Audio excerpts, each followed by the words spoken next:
राजस्थानी बेसन के गट्टे की सब्जी हे तुम्ही नाव ऐकलंच असेल.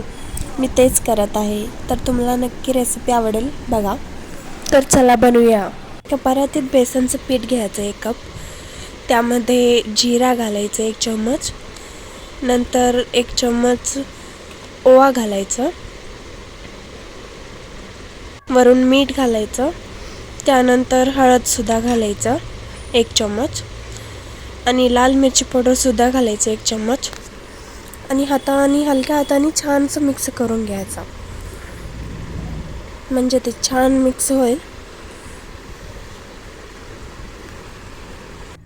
मिक्स झाल्यानंतर त्यामध्ये 1 वाटी पाणी घालायचं. ते पण छानसं मिक्स करून घ्यायचं.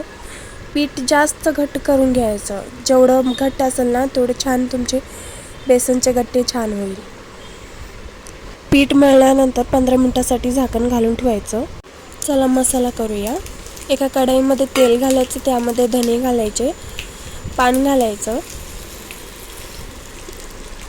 सुका कट केलेले खोबरं घालायचे. छानसं मिक्स करून घ्यायचं लाल होईपर्यंत. 5 मिनिटं असंच मिक्स करायचं, म्हणजे छान लाल होईल मसाला. नंतर त्यामध्ये शेंगदाणे घालायचे.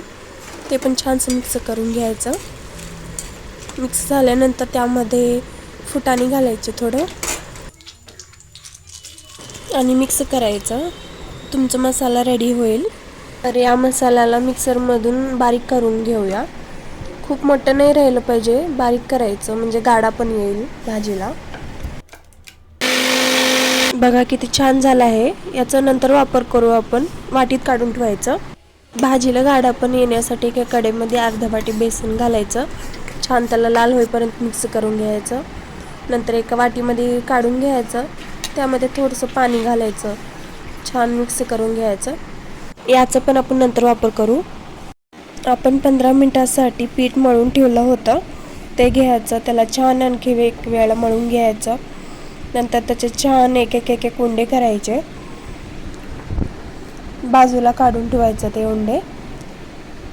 जसं आपण चपाती लाटतो का नाही तसंच लाटायचं याला पण गव्हाच्या पिठाचा वापर नाही करायचा, बेसनच्या पिठाचाच वापर करायचा. त्याला छान गोल गोल लाटून घ्यायचं. त्याला जास्त बारीक पण नाही करायचं आणि जास्त जाड पण नाही करायचं, मीडियम करायचं. जेवढं जास्त तुम्ही मोठं कराल ना चपाती तेवढं छान भाजी होईल. अगर पातळ केलं तर मसाला गट्टे त्या भाजीमध्ये फुटून जाईल. लाटणं झाल्यानंतर आपण मिक्सरमधून काढून घेतलं होतं ना ते मसाला छानसं लावायचं त्या चपातीला. पुरं मिक्स भरून लावायचं, म्हणजे टेस्ट येईल भाजीला. मसाला लावणं झाल्यानंतर त्याला गोल करून घ्यायचं आणि त्याला घट्ट दाबायचं, म्हणजे मसाला बाहेर नाही झालं पाहिजे.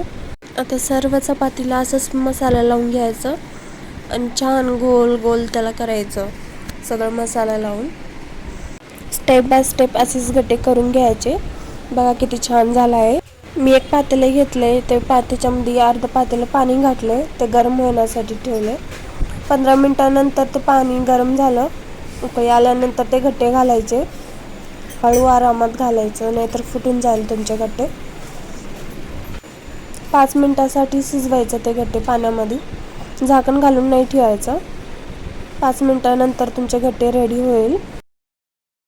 हलक्या हाताने ते गट्टे काढून घ्यायचे, मोडून नाही द्यायचं. बघा किती छान झालं आहे रेडी गट्टे. असं सर्व गट्टे काढून घ्यायचं. काढून घेतल्यानंतर त्याला थोडं थंड होण्यासाठी ठेवायचं. बघा किती छान झालं आहे. नंतर त्याला हलक्या हाताने कट करून घ्यायचं. खूप मोठं पण पीस नाही झालं पाहिजे आणि खूप लहान पण पीस नाही झालं पाहिजे, मीडियम झालं पाहिजे. बघा किती छान झालं आहे. सगळे गट्टे असंच कट करून घ्यायचं. स्टेप बाय स्टेप कट करून घ्यायचं. बघा किती छान लेयर्स आलेत. बघा किती छान झाले हे रेडी गट्टे. कट करून घ्यायचे ह्या प्रकारे गट्टे, असं छानसं रेडी होईल. चला आता याची भाजी बनवूया. एका पातेल्यामध्ये तेल घालायचं. त्यामध्ये मोहरी घालायची, जिरा घालायचं आणि 2 पाकळ्या लसूण घालायचं, म्हणजे चव येईल. त्याला लाल होईपर्यंत ठेवायचं. त्यामध्ये लाल मिरची पावडर घालायची, हळद घालायचं. छानसं मीडियम गॅसवर ठेवायचं. मिरची पावडर करपून नाही द्यायचं त्याला, छानसं वास येईल त्याचा. त्याला मिक्स करून घ्यायचं छान. मिक्स झाल्यानंतर त्यामध्ये गरम पाणी घालायचं, थंड पाणी नाही घालायचं. पाणी घातलं ना तर त्याची टेस्ट बिघडून जाईल, त्यासाठी गरम पाणी घालायचं अर्धे पातेलं. आपण गट्टे शिजवून घेतलं होतं ना तेच पाणी घालायचं यामध्ये, वेस्ट नाही करायचं पाणी, ते म्हणजे गाढा पण येईल. त्यानंतर त्याला छानसं मिक्स करून घ्यायचं. बघा किती छान कलर आला आहे.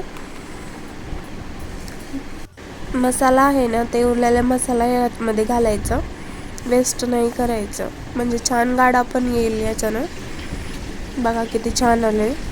त्यानंतर त्यामध्ये चवीनुसार मीठ घालायचं, छानसं मिक्स करायचं.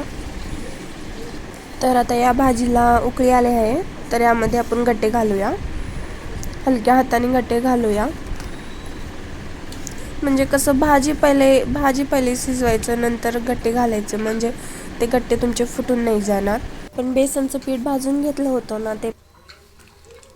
ते यामध्ये घालायचं, म्हणजे गाढा पण येईल भाजीला आणि छानसं होईल.